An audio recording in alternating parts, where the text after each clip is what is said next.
sink all the way to the bottom. You still like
from my wallet and stuff.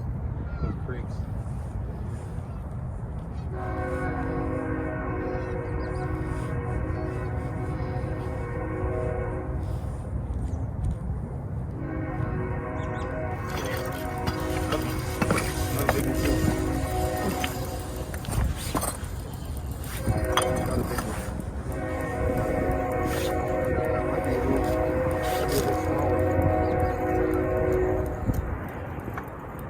It's a big one. I got it. Yep, another one, same size. Look at this. Same size as the last one, same exact size.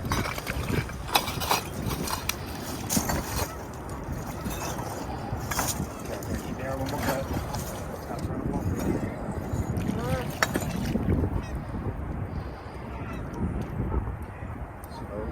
Slow. There she is. That's how you get that one. There we go.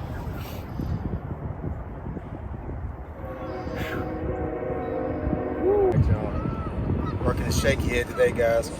We out here at the infamous Brick City, guys. Trying to get on some bites. As you guys will probably see in the film later on, I slid down this whole thing trying to get a 3.5 pounder out of the water. We're out here throwing a shaky head because, man, these bass have not been moving.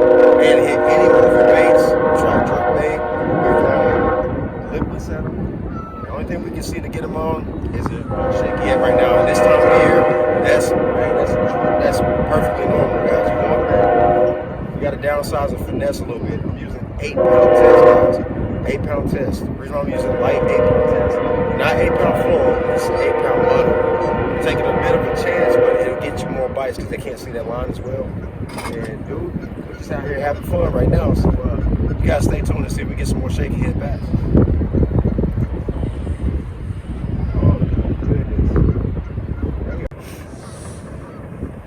Alright guys, we're throwing our shaky head on the Denali, 7 foot. And this should be a medium heavy spinning rod. As you guys can see, medium heavy. And it's the Myriad, guys. Once again, like I said, for you guys that walleye fish, y'all know what time it is when it comes down to that tip. You gotta have that good tip. But this also has a backbone, guys. This has a great backbone for a shaky head. So when I set that hook, as you guys can see, I can put that hook right through that rough part of their mouth. So I'm trying to also keep this little stiffer rod because I like to pick this thing up out of the grass. There's a lot of vegetation at the bottom of this thing. And I mean, it's thick. It's almost thick as a sponge out here. So when I'm moving this worm, I want to make sure that shaky head is just crawling right over top of it and not getting stuck.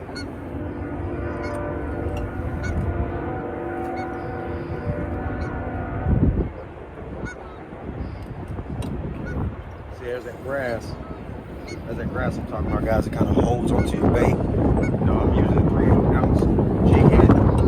Then I got a little bit of grass on there. Pop it off there. Get it out there. There you go. I'm using a 3/8 ounce jig head, guys, so it's a little heavier than you might want to go in grassy areas, but it gets it done. I like it because I can cast it further too.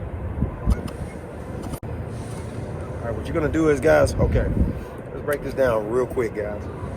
It looks like I'm just casting in the middle of nowhere, but like I said, there's vegetation out there, and there's also timber you can't see up under. The water is extremely clear, but at the angle you guys are probably at, you probably can't see the timber down here. There's a lot of trees in here that the beavers drug in from the creek. So what I'm doing is I'm just throwing the shaky head and dropping it in between them branches in some of these places out here. I can see it perfectly well because I'm aiming right. I mean, I'm looking down at it. But if you guys had if we had like a drone or something, you guys would be able to see it a lot better, which we are working on that in the future, though. We have some. We're working on getting it done, learning how to do that thing.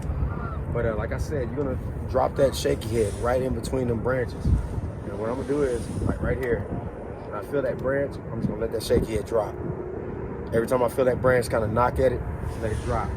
But you want to watch your line. I'm only taking my eyes off a little bit to talk to you guys, but you want to watch your line a lot of times, because when I had that 3.5 pounder on there, I wasn't watching my line. I just happened to feel her.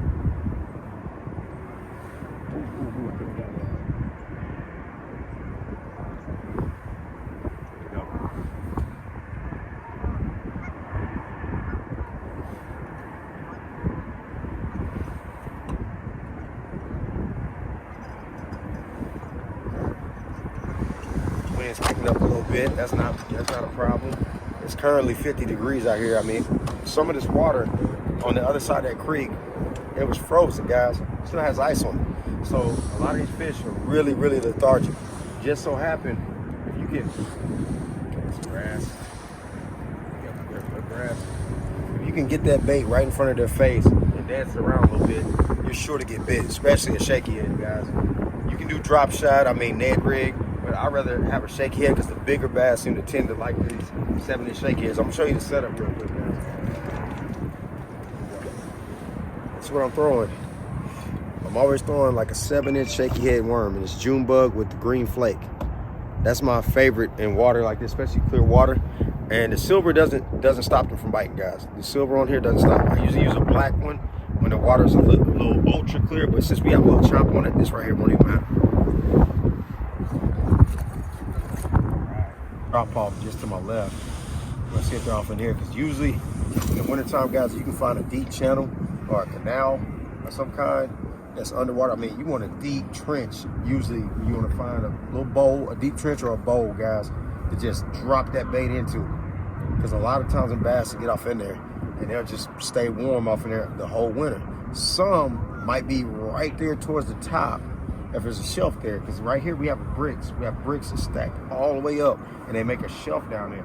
So some of them bass might be just right there waiting to ambush some bait, because I mean there's a lot of bluegill and whatnot that still live here during the winter that are just as active, because this water is pretty deep, so they can stay pretty warm down there, guys.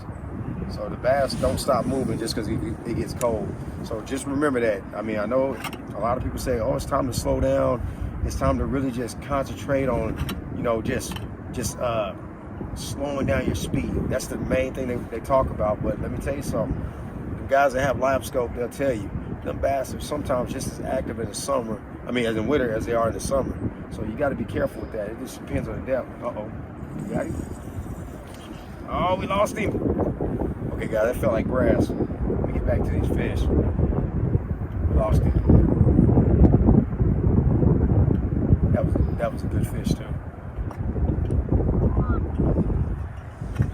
Oh, man, I fished this whole left side.